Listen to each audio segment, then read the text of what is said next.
Sobat sahamku, kali ini saya akan mengajak Anda mengamati salah satu bank terbesar di Indonesia dengan kategori ban buku 4. Ban milik badan usaha milik negara ini bergerak dalam multisektor. Seperti sektor retail, menyasar nasabah individu dengan berbagai produk seperti tabungan. Kemudian sektor komersial banking, melayani segmen bisnis dan korporat dengan berbagai solusi perbankan. Kemudian investment banking, unit bisnis yang terlibat dalam aktivitas perbankan investasi, termasuk mengelola dana investasi, memberikan nasihat keuangan, dan memfasilitasi proses merger dan akuisisi. Kemudian sektor layanan manajemen kekayaan kepada nasabah dengan aset yang lebih tinggi. Ini mencakup perencanaan keuangan, investasi, dan layanan khusus lainnya. Kemudian digital banking.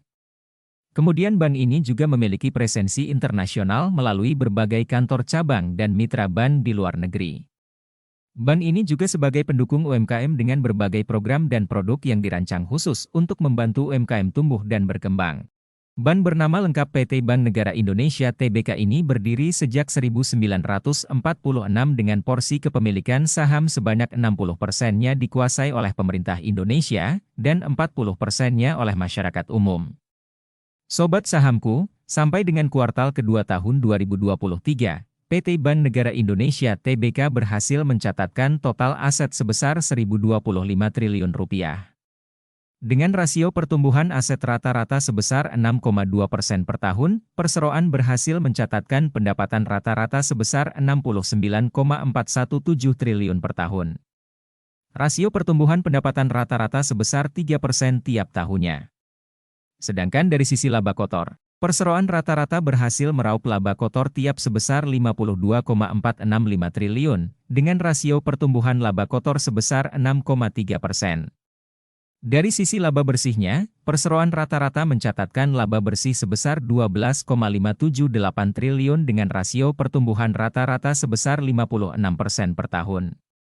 Sobat sahamku, dari total aset perseroan ini, 86% atau senilai Rp881,617 triliun adalah dana nasabah yang tersimpan dalam bentuk liabilitas.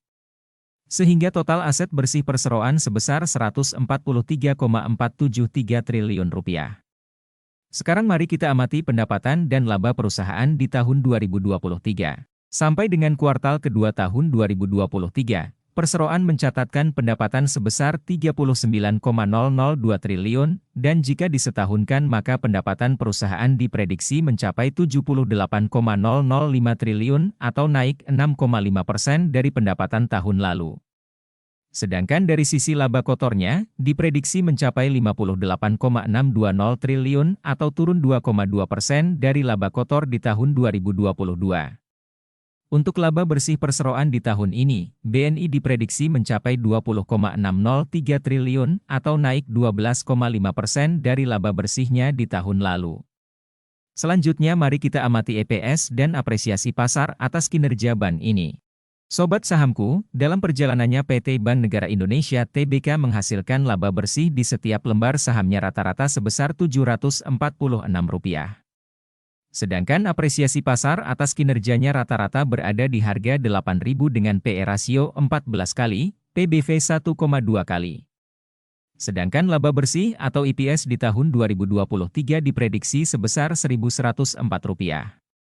EPS ini adalah EPS sampai kuartal kedua tahun ini sebesar 502 yang disetahunkan. Sedangkan apresiasi pasar saat video ini dibuat berada di harga Rp10.050. Harga saat ini berada pada PE rasio 19,9 kali PBV 1,3 kali jika kita menggunakan EPS sampai kuartal kedua saja. Namun, jika kita menggunakan EPS yang disetahunkan maka harga saat ini berada pada PE rasio 9 kali.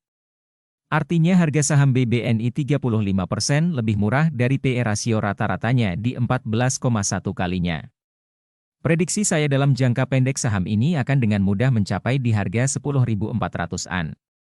Di mana harga itu adalah apresiasi yang sama dengan kinerja di tahun lalu dengan PE rasio 9,4 kalinya. Sedangkan untuk target lebih optimis, saham BBNI saya prediksi bisa mencapai harga 15.550-an dengan pertimbangan menggunakan PE rasio rata-ratanya di 14,1 kali. Demikian analisa saya tentang saham PT Bank Negara Indonesia Tbk. Semoga bermanfaat, salam investasi.